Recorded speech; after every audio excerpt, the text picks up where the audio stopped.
Hey, it's Andrew here. Now, we always have a disclaimer at the start of Beat Motel, but this time we're going to talk about a few dental issues. So if you're squeamish about that kind of stuff, you might want to skip to about the 5 or 6 minute mark. After that, it's all golden. Right, on with the show. I normally have something to say at this point, but instead I'm just going to say, hello, Dan. You're all right. I've got something to say that I didn't tell you before we jumped on this podcast because I thought it'd be funnier. Go on, do that. I don't know if you noticed the massive lump on the side of my face. What the hell is that? That is 2 dental implants I had yesterday. So I am loaded with cocodamol. I am loaded with my usual dose of cannabis. I am on amoxicillin. Mm-hmm. I am on metronidazole, which apparently my pharmacist and my dentist and 2 people who I told are on this are like, yeah, that's the hardcore shit. Like, my friend said she had a swig of red wine and was projectile vomiting for 2 hours. So I'm Good job you don't drink. I'm a bit hammered if I start to go like this during the podcast. That's why. But I thought, you know what, my commitment to podcasting is so hardcore and I didn't want to let you down. And I thought, you know what, it might be quite funny. Yeah, so there you go, Beat Motel listeners. As you probably guessed, we have Dan Callis on the show today. Amoxicillin, I've had that and it gives me thrush. And with that, I'm going to play the disclaimer. You're listening to the Beat Motel podcast, and we need to warn you that we like to use words like fuck, shit, and syndicalist, boxy scrutux, angry flap, and foot biscuits. And we don't often bleep those words out, apart from because we're not complete animals. But if you understand that and you like music, then listen on. So strong start, I think there. So you've had. I've got to have this discussion with you because I went to the dentist yesterday, and anyone listening to this and not watching on YouTube, you won't know that Callis and I neither of us have a full set of teeth. I mean, mine's missing from the front, and yours are. I mean, there's stitches in that right now. God. Yeah, man. It's actually making my stomach feel funny. You know what they did? Do you want the details? Well, they drill into your jaw, don't they? So you had two next to each other. I think it was a 9mm and a 5mm hole in the jaw to not go. I was under local anaesthetic, so I was aware the whole time. But the worst part of it, to be honest, was the needles and the local anaesthetic. I don't like that. But yeah, he drilled a hole, and then it was funny because he had this little torque switch, like an Allen wrench that he was increasing the torque when he put the implant in. I guess it goes into your gum. But yeah, I felt like a fucking car, mate. He was like, and it's me as well, my sense of humor and everything being terrible. And I was there, and they gave me this penicillin thing to swig before, and it tasted disgusting. It was like curdled lemon. And I was like, that tastes vile. And they're like, yeah, it's not very nice. And I was like, that's fine. I've snorted worse things. Apparently that's not funny to normal people, but there you go. Jeez, 2 at once. That is because you then got to let it heal over, haven't you? Then they cut back into your gums again. Yeah, 3 months until they do it again. But yeah, I think from what I'm aware, it went well. It just makes me laugh that, the amount of tattoos I've got, and I freak out at the needle. I'm fine with injections, but in your mouth, man, there's something just not fucking right about that. It does not. Oh, my dentist, the blade, the needle he uses is so sharp. I only know it's happened because either it twangs a nerve and makes you your face fizz, or I can taste it. I can taste the stuff. Have you swallowed it before? Oh, I must have done. My face is a bad state. I remember the first time I had it done as a kid, but I remember as an adult having it done for a filling, and it dripped down my throat, and it filled me with so much anxiety because it was I was sat there and I was like, I can't swallow. Obviously I could, I just couldn't feel it. But yeah, every time they do those injections, I try and avoid. It's just people enjoy listening. We maybe put a disclaimer at the start of this episode that if you don't like dentistry, maybe skip the first. I think we would have lost those people by now. But it's just reminding you: if you got wadding in there, is it actual stuff or is it just swelling? It's just swelling, man. Because pure hamster swelling shit, man. Last time I had I was in the chair for an hour having a tooth rebuilt, and I was really hungry on the way home, and I couldn't feel the inside of my nose, couldn't feel my throat. But I thought I don't want to choke, but I'm really hungry. So I got these little bits of like vegan sushi, and I ate them, and I was like, God, I feel much better for that, but I'm still hungry. And about 6 hours later, when the anaesthetic wore off, I found all the sushi was just still in my cheeks. Because I thought I'd eaten it and I hadn't. It was just still there. I was like, just when you pulling it sat all on the out. train dribbling blood, mate. Just like sat next to someone, just like there going. Oh, you actually went on it. You actually blood dripping down your face, and you're like, I'm not on crack. I might be. should just wear a t-shirt. I'm not on crack, honestly. Yeah, I'm not on crack. I just went to the dentist. Right, let's have your riff of the week. It goes like this.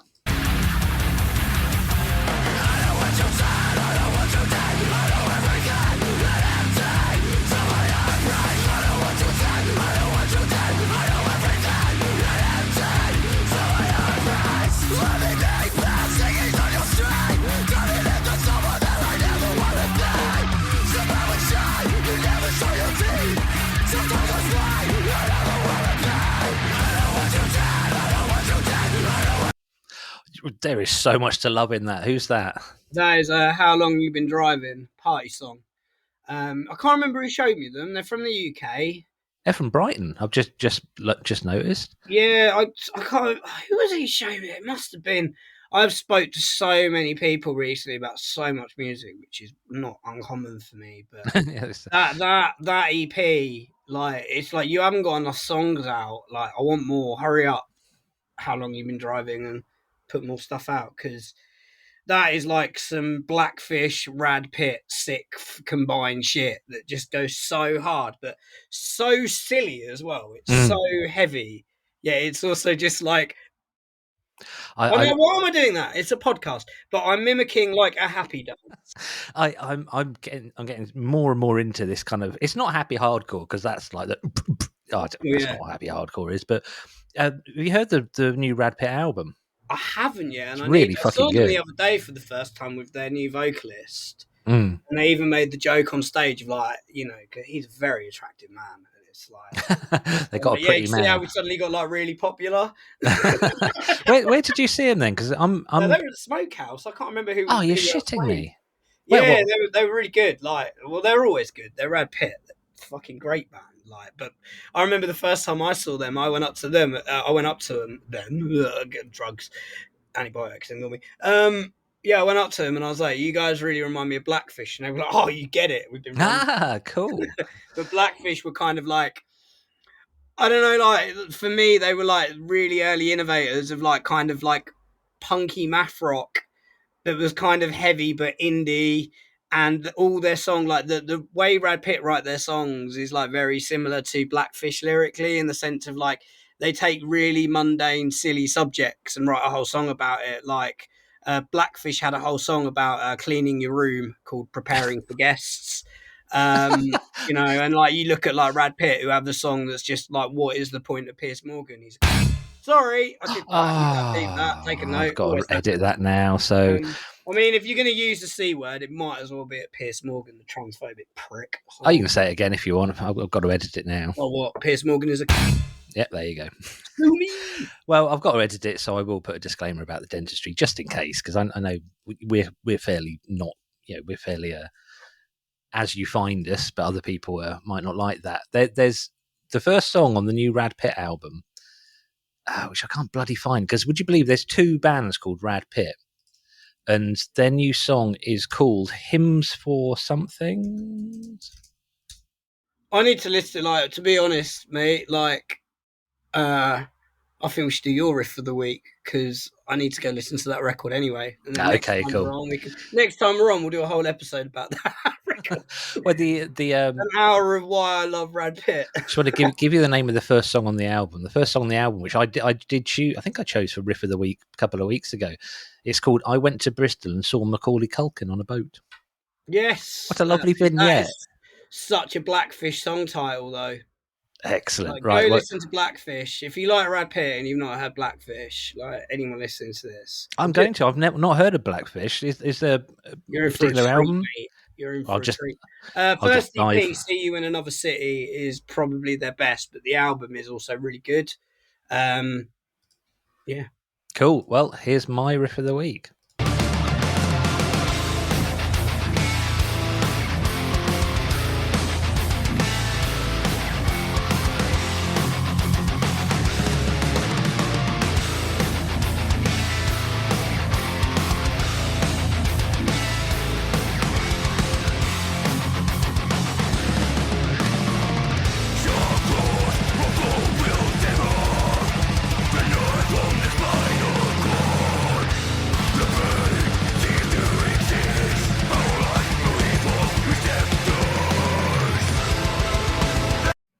Oh, that's Is that Scandinavian? Finnish. Now the Finnish people, Close. they're very close. Finnish people are very particular about not being called Scandinavian, but Sorry, it's cancelled. You have to censor that bit now. I'm a fucking nightmare. that's Wolfheart, and I chose Wolfheart because their new album, Draconian Darkness, is out today, and I'm a absolute sucker for that kind of blast beat. He's a Scandi, it's Melodeath, isn't it? But that really pounding thing with the really gruff vocals. It's that region of the world as well when they do like heavy music. It always just has that like Turbo Negro kind of like party feel and like Cavella. Yeah, God. Like they do heavy music, but then you're just like, why does this make me want to like chug a like? Usually when I listen to heavy music, it makes me want to like punch things. Whereas with like Scandinavia, like sorry Finnish people, I'm so cancelled. But yeah, like with I don't know what you want to call that region of like not Europe or whatever, but like everything they do is just like I want to chug a beer and like smash my fist in the air and just it's real kind of posy. There's Wolfheart, who I saw downstairs at the Dome in Tufnell Park a few months ago. It's a place about, just for local reference, probably double the size of the Smokehouse, so not a big place. And they sounded bloody amazing. There's another band called Insomnium who I saw when I was in Finland. And they're real, you get like in hardcore, you get posy-core that's just really just makes you kind of feel good. Positive hardcore, yeah. Yeah, it's similar kind of thing. Everyone's having a good time. The band on stage, they're not like mucking around like Rad Pit or whatever, but it's all just, it's very kind of the opposite of the sort of, I really fucking hate the sort of toxic masculinity of some American metal or some traditional metal. It's the complete opposite of that. It's like the most inclusive. Come on. Me and Myth have recently concluded we only like music that's silly. Well, fair enough. It's either got to go stupidly hard or stupidly silly or a bit of both. So Myth your housemate, because obviously the listeners won't know who that is. Myth my housemate. I forget that we're not just having a meeting right now. When I last saw Wolfheart, the singer, between one of the songs, he was going, that's a weak, I'm not going to try and do a Finnish accent. He said, that's a weak circle pit. He said, I'm the championship circle pitter in Finland. And I kind of thought there probably is a competition for that in Finland. He said, if I don't see a proper circle pit, I'm going to come down there and start it. And like about 30 seconds into the song, he literally dropped his guitar, jumped into the crowd and was pushing people to get them going. And it ended up this massive circle pit in a tiny little room. Nice. So that was cool. That was Wolfheart. New album out today. And let's move on to... Oh, before we leave that part of the world alone, I saw a film last week, a Finnish film called Heavy Trip. Have you heard of that? No, I haven't. It's about a black metal band in a tiny little village who want to play at a big black metal festival. It's a comedy. And the like first time, Spinal Tap kind of vibe, Death Clock, Metalocalypse, or not quite as extreme because Death Clock is. God, what the hell was that problem? Metalocalypse, yeah. Metalocalypse, yeah. I can't say it, but look, I can say it, and I'm off my nut on painkillers. So. It's not as nuts as that. It's a bit more of the writers definitely understand black metal and extreme metal, but it's made to be a bit more sort of broad appeal.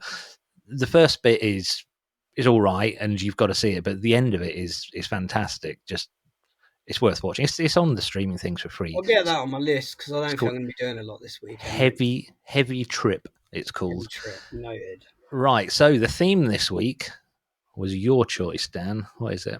Yeah, I've sort of like, it was very last minute, and you did ask me just as I was off to the dentist. Well, you've got time to sit in a chair and think about your choices, clearly. Yeah, I thought a lot about many choices, but yeah, I think yeah, that's beyond the dentist, mate. That goes far deeper. But yeah, bands without drummers. But then we kind of said like, well, what doesn't include a drummer? Because obviously, if you sample drums, or are we talking using a drum machine? So I think it's going to be a very broad episode. But I've tried to stick because I thought, you know what, you're going to go with a lot of hip hop choices, like, and maybe. But I thought like, do you know what? I'm actually going to like try and talk about some bands that use drum machines, and also I learned in the process, and I'm not going to do the spoiler because we're going to talk about it, but one of the bands on my list, when I was kind of looking into like, well, what bands don't actually have a drummer, I need to like trigger my memory. One of them on there I did not actually know didn't have a drummer. That's one of the really interesting thing about choosing any theme for the Beat Motel podcast. It's really a jumping in point, because I've usually got the first track just straight off the top of my head, and after that I actually have to think about it, and I really enjoy that process of sort of looking at, well, what is it that I know about music? I tell you what, let's play your first choice to kick this off, because this band name is one of the most visceral. What's a word that sounds like what it is? It's not visceral, is it? I can't remember what my choice is, so you'll have to play it. Okay, let me just press play and then we'll go for it.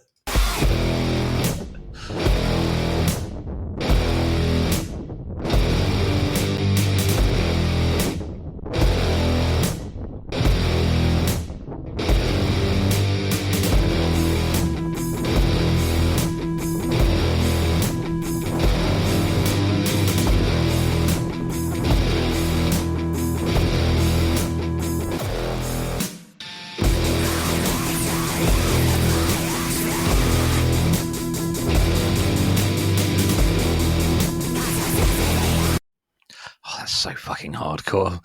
Who's that? That was Nerve Pill, wasn't it? Nerve Pill. Yeah, mate, I am so off my nut. I suddenly had to realise I had to look up my choices. I'm pretty sure that's Nerve Pill, but there's a part of my brain in like my imposter syndrome that's like, I'm going to say the name of the band wrong and say it's Hers Collective, and just like everyone's going to hate me and be like, well, he knows nothing now. Oh shit! You didn't choose Hers Collective for one, did you? Yeah, I thought Hers Collective was my first choice. That was why I was confused. I was like, okay, which one are you on about? But I mean, let's talk about Nerve Pill instead. Yeah, I mean I like the fact that, I don't know if it's the actual cover, but the cover they've got for that on the Bandcamp is a cassette cover. Do you want to guess where they're from? I find that really difficult to even know if they're British. The answer's going to surprise you, but have a guess. If you tell me they're somewhere nearby, I'll be thrilled. King's Lynn. Oh, okay, that's pretty nearby. Yeah, it was one of the when I went to a show in Norwich the other day. It was Hour of Reprisal, Break Them. I feel really bad for getting the headline act. Like again, like disclaimer, dental work. But yeah, one of the Hour of Reprisal lads was saying, "Oh, you need to check this out. Like, you'd really, really dig it." It's my friend's band in like King's Lynn. And I listened to it, and I was straight on their Instagram, like, "Wow, where do you guys play?" Like, and they're like, "Yeah, we haven't played a gig yet." What? I was like, "All right, well, when you are, Ipswich, ASAP." Yeah. Well, if you don't put them on, I will. Well, exactly. I was like, you're gonna have no worries finding shows locally. Like, this is coolish as fuck. But it's just so much on a geeky level. The production, that sort of like broken speaker, bass too loud kind of sound. It just sounds so good, and having it that heavy and having the really. So I think that's probably the first choice. I know, but it's the first case from this episode where a drum machine is probably an interesting choice, just for like getting that sort of industrial sound and getting that really robotic kind of driving sound to it. No, it's like, early 9 Inch Nails was Trent Reznor in his bedroom, and then he went and found the musicians to play it and stuff like that. I guess the joy is like at a later date, if they do decide like whether it's a one-off show or a one-off record or a full-time thing, like, all right, well, let's get a drummer. Like, it would add an element to the live set potentially, but I don't care either way because it goes hard with or without live drums. I find that slightly odd sometimes, but it can work really well. Like Ronnie Size, I'm pretty sure Ronnie Size was using electronic drums for, Paper Bag, the big famous one. And then I can remember seeing them at Glastonbury, and they had an actual drummer. And I thought, okay, I love drum and bass, but when you've got a live drummer playing drum and bass, it adds something so cool to the performance. It's lightning bolt, isn't it? Yeah. But I saw a video, on the kind of on a related subject. I saw a video of Delhi Girls live at a festival over the weekend, and they had they don't usually have a drummer, so they had a drummer for this set, and I was like, because I'm seeing them in October, and I was like, "Are you having a drummer for the Bang Face set?" And they're like, "Oh, sadly not." And I was like, "Oh, I don't care. It's going to go hard anyway." But like, it just like added that, because I've noticed, like, one of the things I said about playing electronics live is it satisfies a creative itch, and I love doing it live. But there's something about being in a band and having a drummer behind you where it like really sort of like that live kind of like the air is going like. I'm bassist. I rest my leg up against the kick drum. Just it just makes it a whole brilliant thing. So Exactly. yeah, cracking choice. I particularly like that it's something I've never heard before, and it's a band that I might actually get to see. This happens sometimes. It's a band that existed just for 6 months in Austria in 1987. Like, oh well, that's cool and all, but I'm not going to live that. Well, it's not like, do you know what? Like Bernays are another band as well locally, which is David Vickers from A Horse Called War. Oh, they're new A band. few others, but I saw them at the. I think was it the same gig as Brad Pitt? You and I. No, I saw Bernays with Lebrique and the Grey. Yes, that was it. Yes, that was the show. But yeah, like it's just like, oh wow, like two genuinely like fucking incredible bands just popping up in a year on your own doorstep. But you forget, like, we're like, well, you're in your 40s. I'm in my late 30s now, and like everyone we know who's starting a new band, it's like you've been doing this years. So it's not like, oh, we've just picked up a guitar for the first time and tried to figure out what we want to sound like. Like it's just like, yeah, just put them in a room and it's going to sound fucking awesome. I've got a new band. I'm not going to dwell on it because it's. I don't want to talk about it. Well, it's not. This isn't an ego podcast, or is it? But yeah, I've got a new band. Similar kind of thing. Just made some music by myself at home. The problem I had is that I got into the studio with my bandmates, all of whom I'm pretty sure you know, and realised I got no fucking idea how I recorded or wrote those songs that I did by myself. So we just changed our name and doing something entirely new. Yeah, sometimes that happens though with demos, doesn't it? Like, and like I have it as well. Like, especially when you're like recording stuff, because you're like, I would love to like isolate like the kick, the snare, the cymbal, but on a lot of like electronics gear, like you kind of like, well, I can't do that because the song in itself is a live improv jam. Like, it's not like, all right, you could sit there and trigger it all if you really, really, really can be asked to spend the time on it, but I can't. Well, one of the things that we want to do with this new band, part of our aesthetic, is we're never going to record in a studio. We're only going to release live recordings, and that's inspired. God, this is getting ideas above my station. That's inspired by Fugazi. You can, for free from the Discord website, you can download a recording of every Fugazi live appearance that ever happened. There's like 500 of them or something, and I love the idea of that because they'll all be different and all be brilliant. Yeah, even like leave the ones in with the bad bits. Yeah, God, yeah, no, it's raw. It's the complete opposite of having that 99 track digital recording that the big massive bands do, where everything, all the spiciness is ironed out of it. No, I would definitely want to keep it raw. There's a time and a place for everything, I think. Absolutely. I think you've kind of summarised the whole 95 episodes of this. there's a time and place for everything. Yeah, except for Nazis. Fuck. Indeed. And I'm gonna use the word and just say, well, Nazis are. Yeah, there you go. 2 in 1 episode. 3 now. That was 23 minutes and 30. Well, I kind of quite like I am earning one myself, as soon as I've got to edit it out. Right, so my first choice, as I said, I think for that sort of slightly industrial sound, the drum machine worked really well in Nerve Pill, so it kind of inspired me to choose this, or I would have chosen it anyway.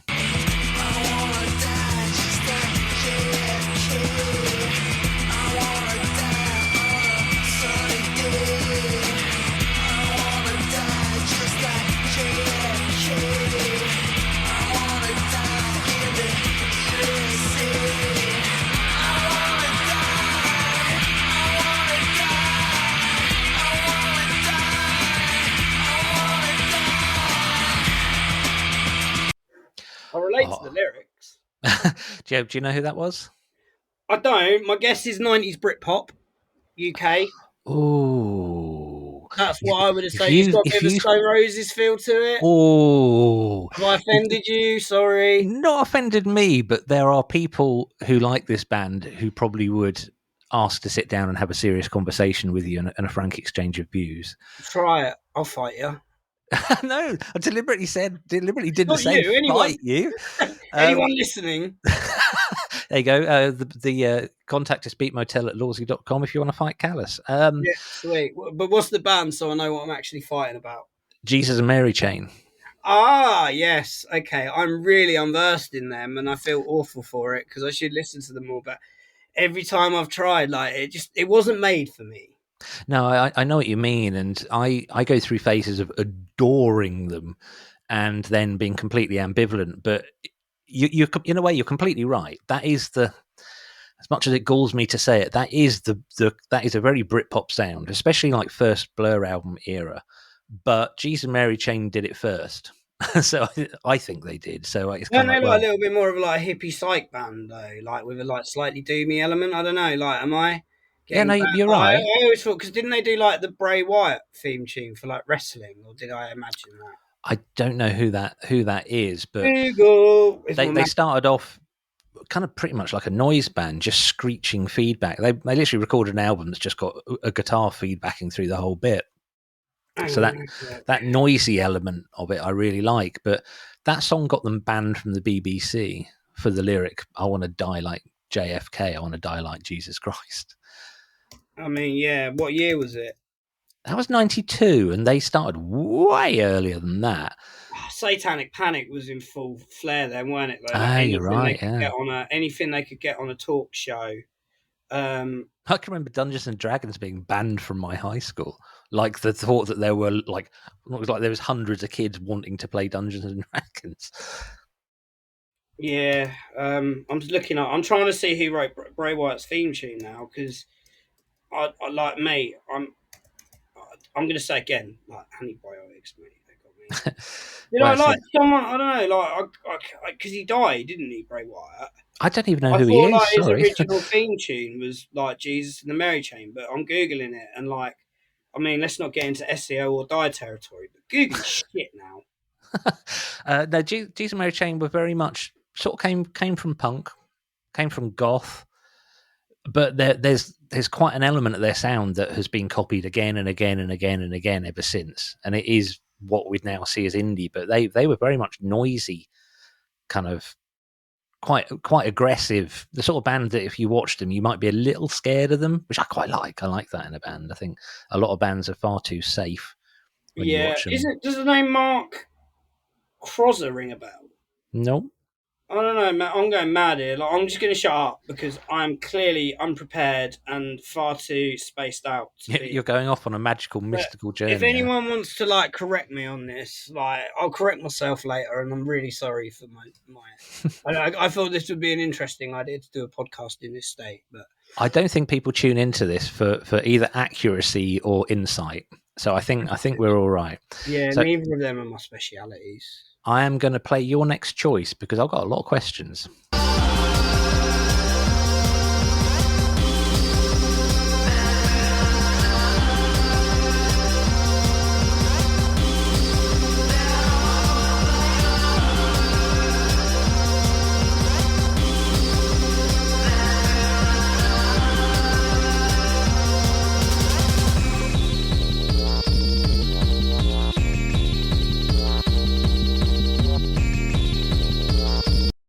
If it wasn't for the production, I'd say that's 30 years old. But who's that?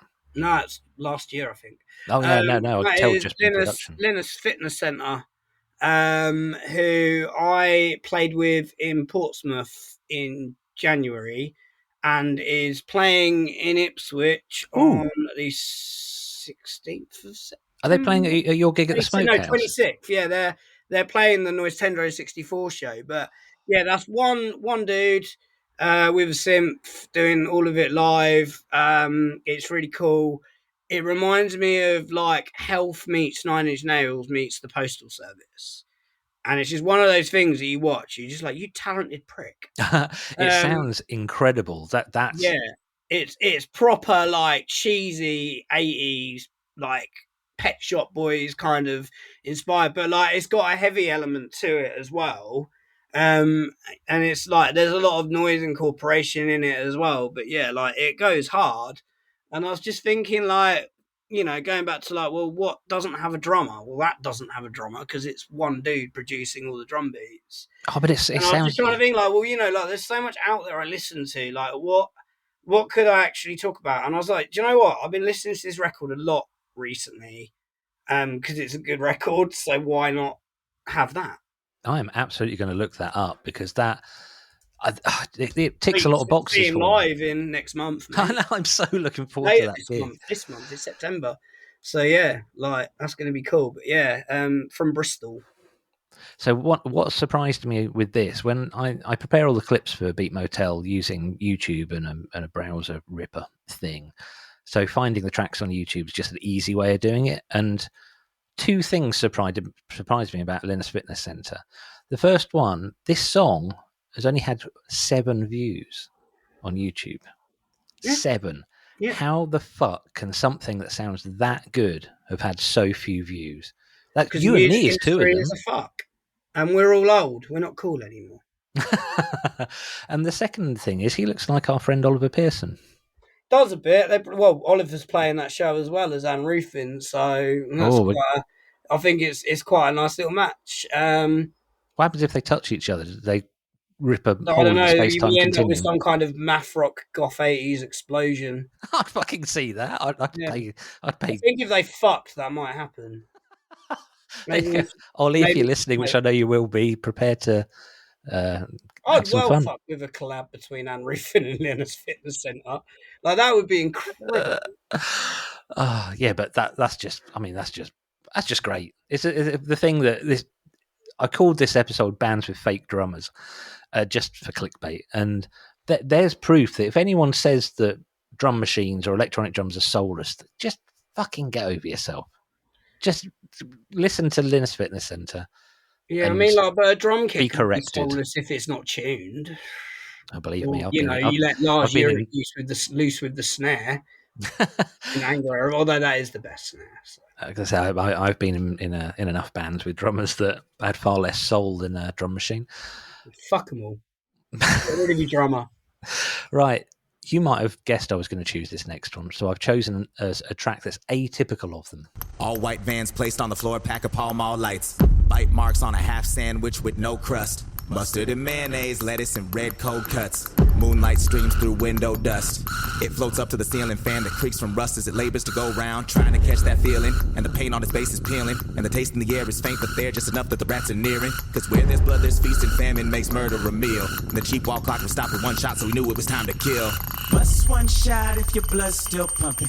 Bust 2 shots if you're really about something. 3 little pigs and they can't do nothing for the last. I really want to play the whole of that track. So who was that, Dan? That was Clipping, and that was a very good choice. Pyrokinetic, you weren't at Cookie Farm, were you, on Saturday? No, I couldn't make it. That was Body for the Pile. Yeah, it's not a huge place, is it? No, you might have been. Like, I don't know what state my brain's in right now. But yeah, Pyrokinesis started sampling, like, just playing Body and Blood under like a bit of static. And I was just like, there's a video of me just like pointing at me, go, fucking Clipping, motherfucker! Like, shouting it over a noise set. Ruin. Like, and do you know what? I think we need a new philosophy for noise shows in the NANA. Like, I don't know, manifesto, whatever you want to call it. This is the East Anglia Noise Alliance. Callis shout over it, it's not loud enough. Very, very good point. But I chose that bit because, yeah, obviously it's Clipping. They are kind of, that track just ends in just white noise, like howling white noise. But it's also, as I listen to it now, is you can hear a bit of drums. There's not much drums in it, but his fucking flow is the beat. It's incredible. The first time I heard, I can't remember his name. The first time I heard him really picking up the pace like that, it made the hairs on the back of my neck stand up because it's just incredible. Clipping, those sort of bits of Clipping, if anyone doesn't get hip hop or thinks hip hop's dumb, just play them Clipping. Okay, you cannot say that stuff. The words are incredible. The delivery is incredible. Story stuff as well, like all the tracks, like they're like talking about like his voice being the flow. Like those are like, if you want to hear that in Clipping to the fucking max, like listen to Story. But I saw him live at Roadburn. They played 2 sets. Honestly, man, like. Bear in mind, like, I liked Clipping, like, and I've always been a fan. But you know, when you like you see something live, and you're like, oh, now I just need to inject that into my ears. It just needs to be part of my soul now. You know, like they've been a really, really big band on my like radar like all year, like more than ever. And like, do you know what? Like again, like you talk about you wanted to play that whole song. Like even picking a clipping song. If someone said to me like, "What clipping song should I listen to start with?" I'd be like, I don't know. They've got so many different flavors, and one of the great things is they change so often. It's interesting. I've got a friend who's really into sort of late 80s, early 90s hip hop. That's absolutely his bag. So I played him. I sent him "Nothing Is Safe" because I thought sort of halfway through that does get quite 90s hip hop, and he's like, "Yeah, it sounds pretty good." But then you're like, "But you're not going to like anything else that you hear by Clipping. If that's the only flavor you like, it's one of those. They're one of those bands that you have to really sort of be open to what they're going to do, because there's bits where it's just they do a thing live when a KPX thing, you know, the Canadian, I think it's Canadian radio station that does live sets, and they've just got a microphone made out of a shotgun cartridge, and they're just grinding it into a bowl of glass. I bought one of those microphones within, I don't think the video had even finished before I'd actually completed the purchase, because I just went, he's like, "We got this because it's a really tough microphone. You can grind it against stuff, and it works better than a contact mic." Because what are they called? And I was like, "I'm going to buy it." What are the dishes? The grindy dishes. Petri dish. Yeah, get one of them with it. But can you bring that over soon? I want to play with that. It's just such a cool thing. But it is like 319. I was just looking it up. Chapter 319 or 319 is another clipping song that's a prime example of like, you know, that could chart. You know, because it is like more of a, there's a beat, there's a flow, there's a structure, blah blah blah blah blah. Whereas, you know, some of it is like, this dude is just fucking flowing over static noise, and I love it. It just makes me hard. There's you know that meme with Leonardo DiCaprio from Django Unchained, where he's like pointing at the screen going, That's basically me anytime I hear someone mention clipping. Even if I'm watching a video about studio techniques and they go, "Of course, you have to watch out for tracks that are clipping," and I'm like, "Clipping!" Just like it's like a gut, you know, an automatic reaction. But they are. It's because they're so good, though. Like, I think I fucking love clipping. You say about it could chart. I get the feeling they're on the cusp of that, because they've started being played on Six Music now. Yeah, I don't know though. Like again, it's like, well, you know, one of their tracks could, like, you know, you could easily see it making like top 10 Billboard charts in the US. And then the next song they release would be Harsh Noise. Yeah, exactly. Like I think it's down to, like, you know, but I felt like clipping went the other way. Like, yeah, they're getting a lot more like clout and respect because they're clipping and they're fucking awesome and they're quite cold, but they have a following. But I felt as they progressed, actually, like their sounds got, like, I feel like the newer stuff is harder to listen to than the early stuff. I think they've gone the other way, even though, yeah, like they're on the cusp of something. It's also like they've gone the opposite way of being on the cusp of something. That's like, rather than being like, all right, let's mainstream our sound more. No, let's make it harder to like. That's like my elitist wet dream. The more difficult and experimental the band becomes, the more popular they become, rather than, as you say, what actually happens when people water things down and become big. If you find bands that get more difficult and more popular, there's hopefully gold there. You know, that's dream scenario. You look at like Kings of Leon, like releasing like Sex Is on Fire, you know, like compared to like Molly's Chamber, like when they were like a proper, like what you would call like a sort of 70s throwback, like stoner rock band. Like Sex Is on Fire, what the fuck? That sounds like the Killers, man. Like it was like, what is this, Kings of Leon? Go home. There were rumours when you're your wankers now. There was rumours when Kings of Leon started that it was the guy from the Eagles writing all the songs. You know, he basically could still write really good songs, but felt he was too old and out of touch and not hip, so he just formed a fake band. That. Is it true? God, no, that can't possibly be true. But I still find Sex on Fire just such an odd song. I can't even figure out where it's meant to be positive or negative, and just it's crap. It's such a lazy chorus. Like, don't get me wrong, like, I love a good woe, but you know, if the first three bar of your chorus is just it's shit. It's shit. It's shit. Let's leave it on your shit. Let's leave it there and play your next choice.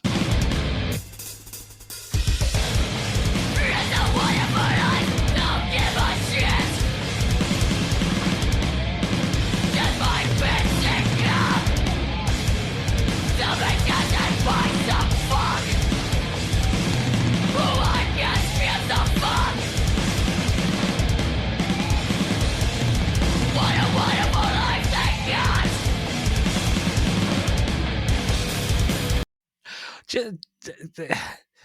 I know the name of this band. I don't think I've ever heard them.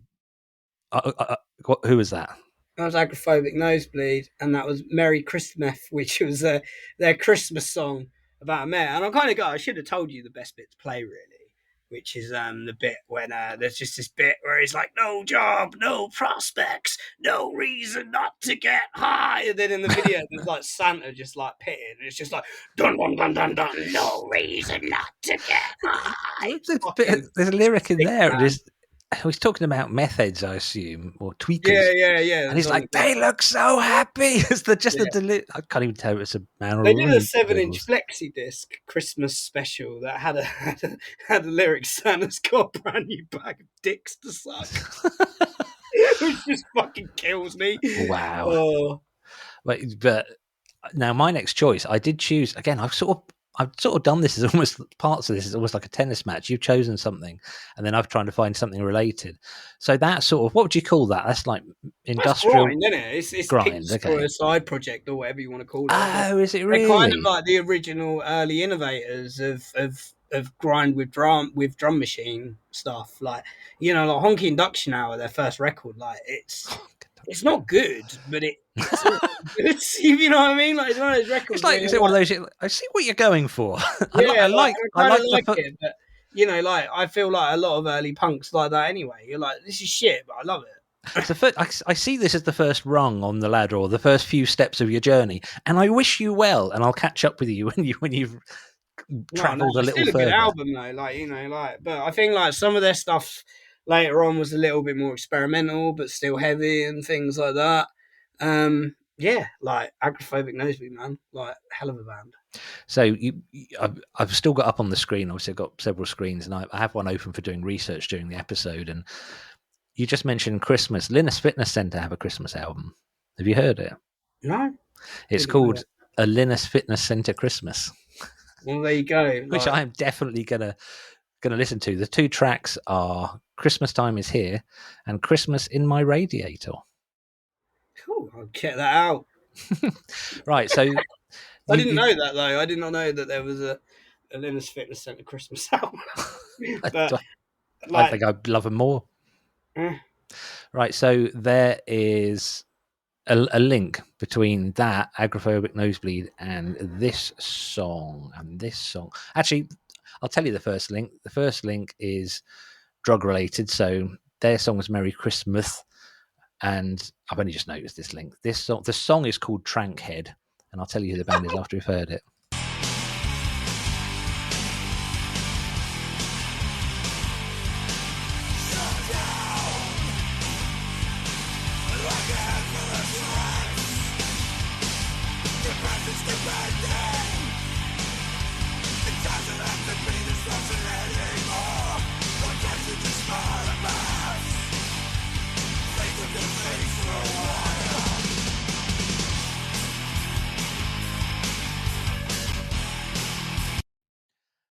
Do you want to have a guess?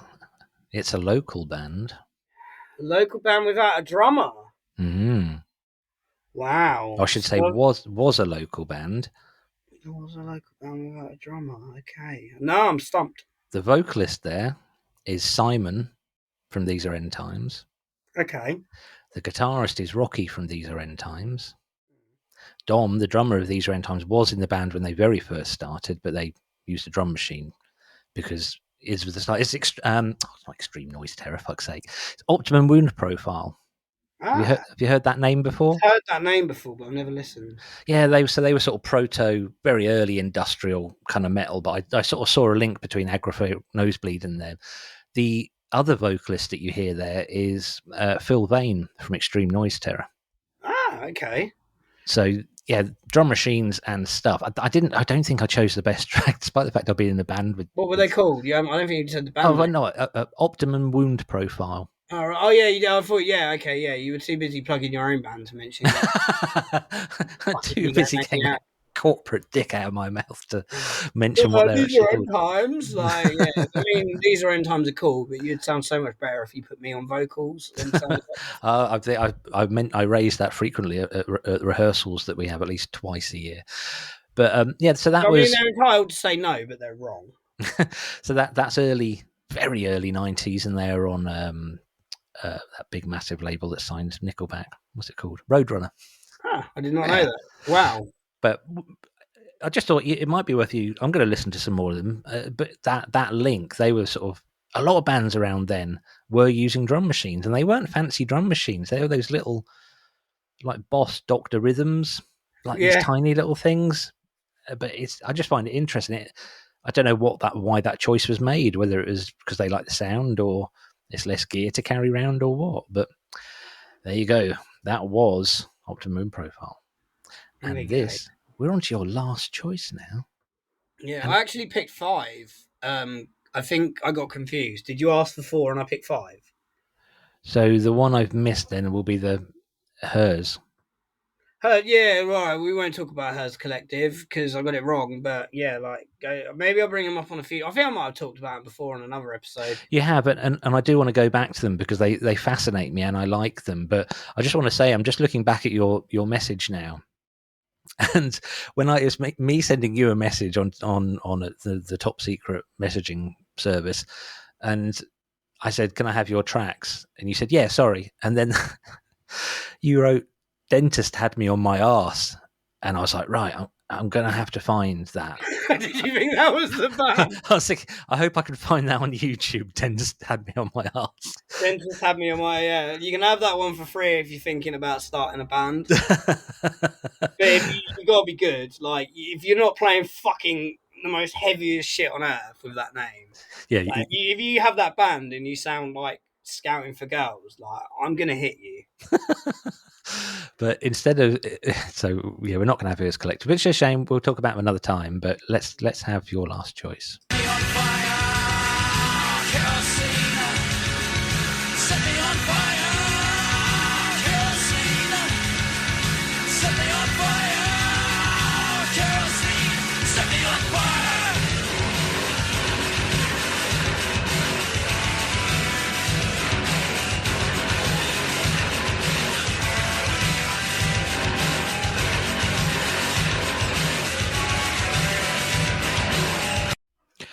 Fucking blows my mind that's 1986, but who was that?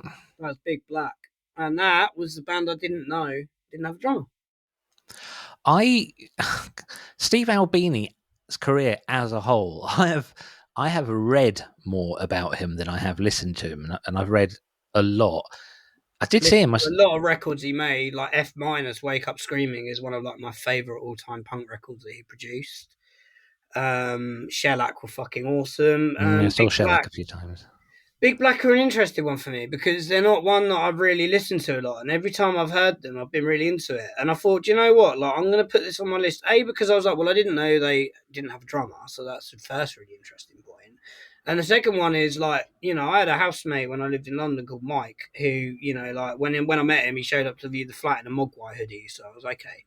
And he was like really like he didn't know many records, but one of them was that Big Black record. Wow. And yeah, he fucking loved them. And like every time he put them on, like he'd be like, "Oh, you know, listen to this bit, listen, you know, like you know you are when you listen to music you love." Oh, and I love listening. That I get that's the best way for me to get into any new band is to have somebody actually be that enthusiastic about it. Quite useful. You run a music podcast, then, isn't it? But yeah, he like fucking loved them, and you know, it just suddenly made me go like, man, I really should have went back to that because I've put the record on, I've had it on in the background and work, I've had tracks come on shuffle, I've heard it. So many people have like played me it in their car, blah blah blah blah, but I've never actually just sat down and indulged myself in it. So I thought it was a good choice for me to kind of pick and go, oh yeah. Was Big Black his first band? I'm not that versed in Albini to tell you, to be honest. Like every time I hear like, oh yeah, he did this as well, I was like, oh, I didn't know. Like again, maybe you're more versed on that because you've actually done the reading, but doesn't mean I've remembered it. Yeah, that was cool. I'm going to go back and listen to Big Black because they sort of get missed, I think. And that was great. You didn't tell me which song to choose, so I didn't really have one because I was just kind of like, I thought you might be more versed in it than me, to be honest. I always thought before I actually listened to it and before I actually saw Shellac, I just assumed that anything Steve Albini had done would be Shellac. well, a bit more twee. I've got to say, I don't know why I thought it'd be twee, and Big Black ain't twee. Go listen to F minus Wake Up Screaming if you want to hear like Albini just produce a punk record that just makes you go fuck. Jesus Christ, what a record, man. When I first became aware of Steve Albini, it was for a really odd reason. I knew that he'd produced In Utero when that came out. That was my intro to him.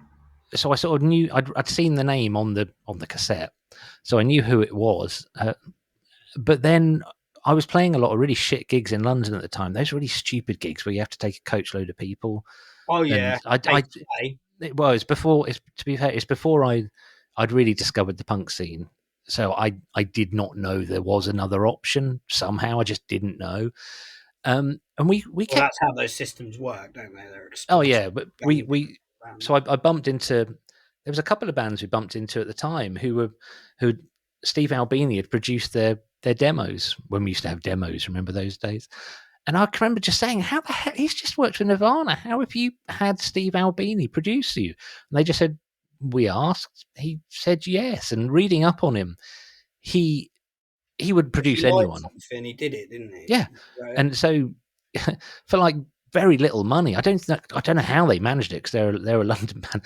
Just go back to those pay-to-play gigs. The final straw for us, and it should have come a lot sooner than this, is we played for one promoter, and he played a shitty tiny little place, and if you brought enough people to that, they put you in a bigger place. And then the third rung was a venue in Soho, which in reality wasn't much bigger than my fucking office, but it was meant to be like, if you play there and we like you, we're going to put you on a showcase night. Another thing that just makes me want to vomit. Battle of bands and showcases can just die. Go fuck themselves.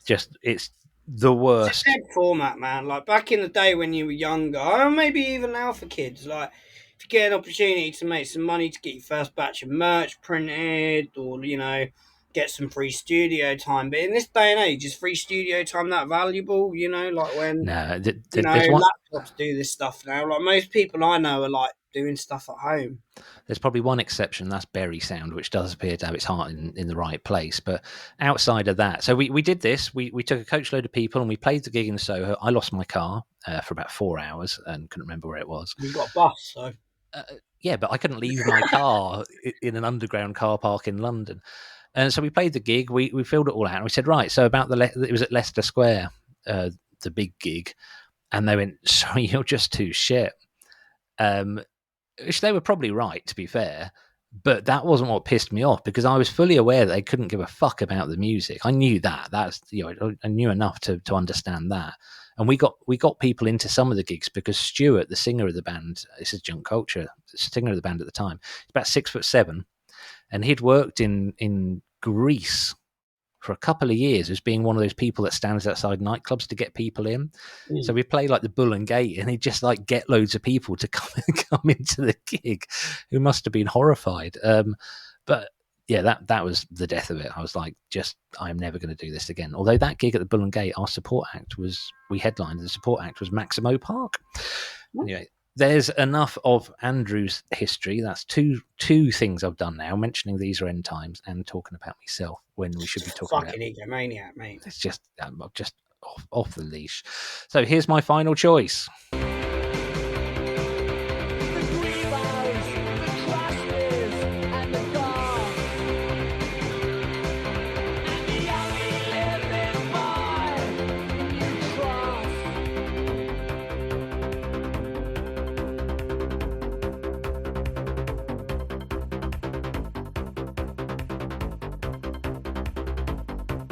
It's a bit of a long middle eight, isn't it?